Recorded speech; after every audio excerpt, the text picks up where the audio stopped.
Hello, good morning, my amazing students. It is nice to have you again on this platform. I want to welcome you to class once again, and I want to advise you to please sit down quietly, get writing materials, and let's start the class. I miss you, and I can't wait to see you soon. Last week we considered clause analysis.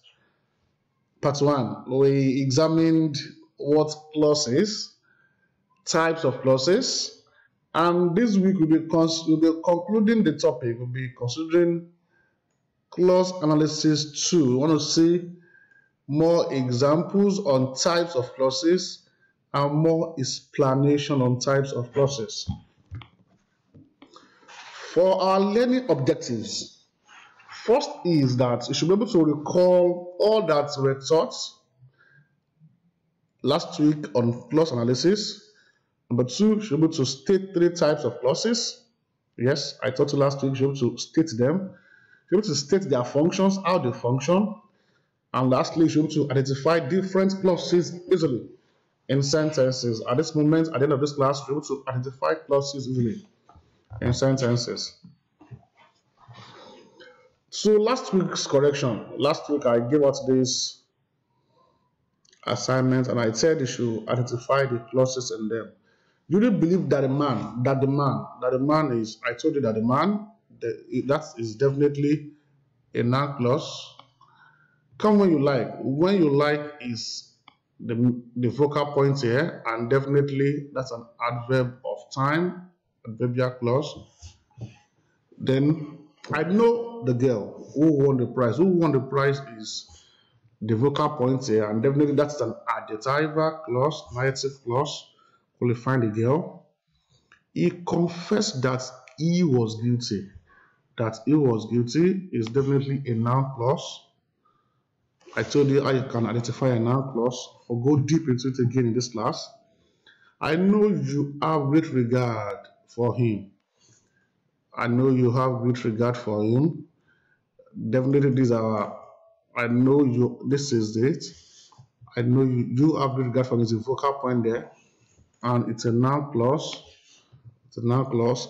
Number 6, before, do you think that I'm a fool? That I'm a fool? Do you think that I'm a fool is a noun clause? It's a noun clause. And lastly, before I die. Before I die is the vocal point here, and definitely an adverbial clause of time. When do you want to see Venus? Before you die. Nobody's going to die now. Yeah, let's move. Yeah, last week I explained what a clause is. I said it's a group of words containing a subject and a predicate and functioning as member of a complex or compound sentence. I said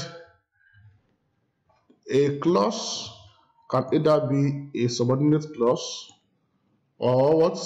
Or a main clause. Or a main clause. And I said when a clause is subordinate clause, that means that the clause is attached to the main clause to make meaning. The clause cannot stand on its own. But when it's a main clause, it can function on its own. And I later went ahead to dwell more on subordinate clauses. Let's see what we have for the day. First for the day is our adjectival clause. We want to consider adjectival clause, which is a subdivision under subordinate clause. I said last week, and I'm saying it again today, emphatically, that adjectival clauses, they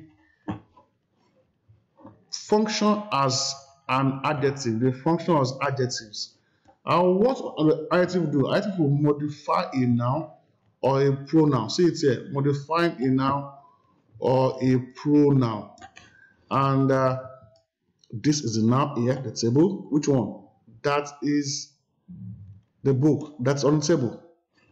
And I told you they are introduced by relative clauses. They are introduced by these clauses. We are calling them WH words. They are introduced by relative clauses. Also, this is the way they function. I told you boy here is the noun. Let's write the noun first. Map, cooks, book, neighbor. There's one thing peculiar to adjectival clauses. They always follow the noun. Most times, 97%, they follow the noun they modify.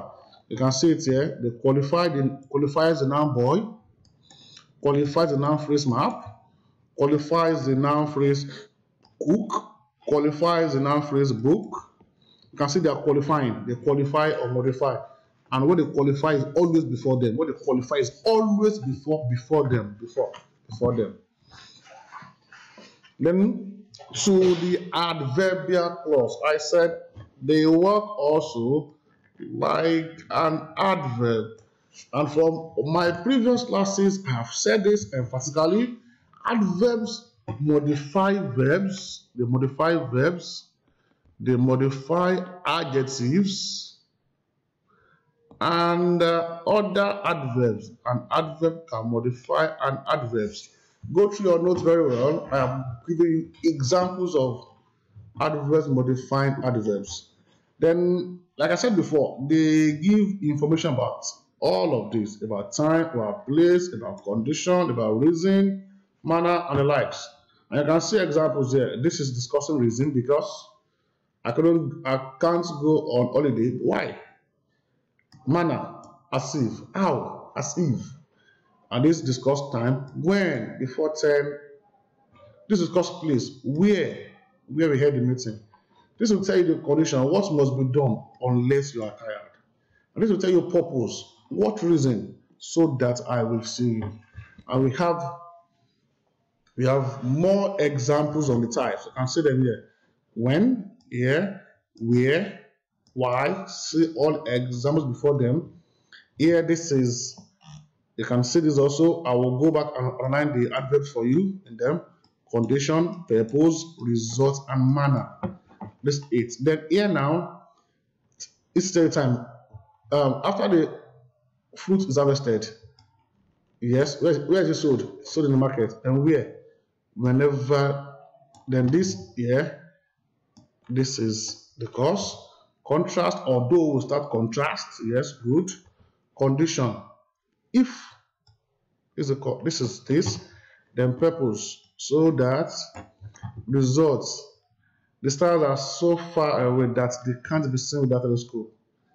That they can't be seen. Then lastly, manner, as if. As if.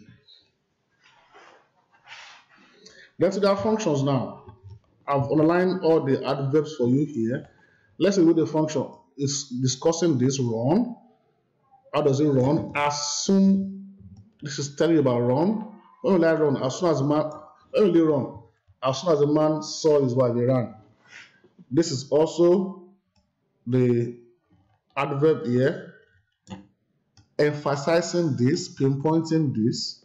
Where did he sit? He sat, Jane sat where our mother had prepared for her friend. Then here also, what's talking here is the verb. This is the verb. And this is discussing manner. How? As if she was leader of the group. Then this is an adverb here. This is another adverb. An adverb of reason. Why add? Why add?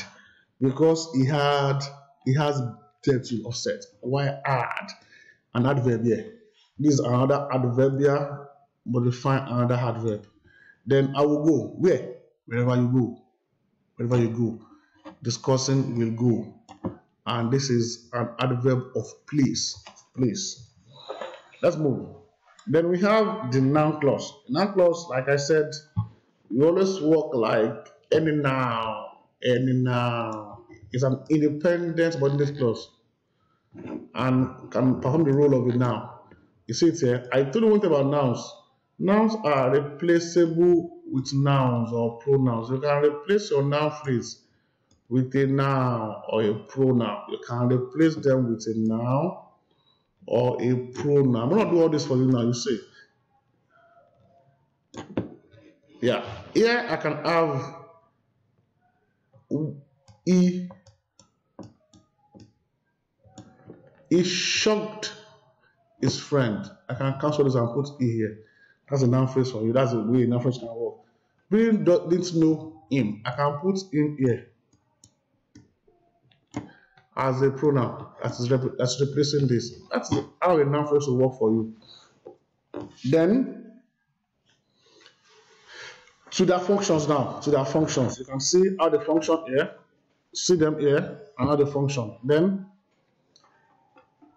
I have many ways they function. First, as this subject, it will come before the verb. It will come before the verb. There's a verb. That's when it's working as subject of the verb. Then here as objects, this object to come after the verb, after the verb, after the verb. Let's go back to this again. Let me emphasize this to you. This will come before the verb. You see them before the verb, before the verb, before the verb. Then here is what for objects now is what after the verb, after. Then for this function, it is the same thing as the subject. This is the subject. This is the subject. This is the subject. The noun plus is the same thing. Who is Dele? This is Dele. Who is Jide? This is Jide. Who is E? This is E. It's just complementing the subject. So the same thing as the subject. Then to this will come after the direct object. Direct object coming after it is object complementing the direct object. It's coming after the object, and you can see the object here. I've underlined the object for you.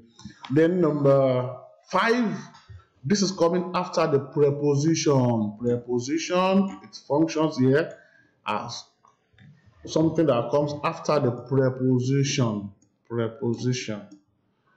Then the last one is the apposition to a noun. This is separated by a comma. You see a comma here, giving you more information about the noun. A comma is going to be before a comma here, and you can see my noun clauses underlined here now. Good.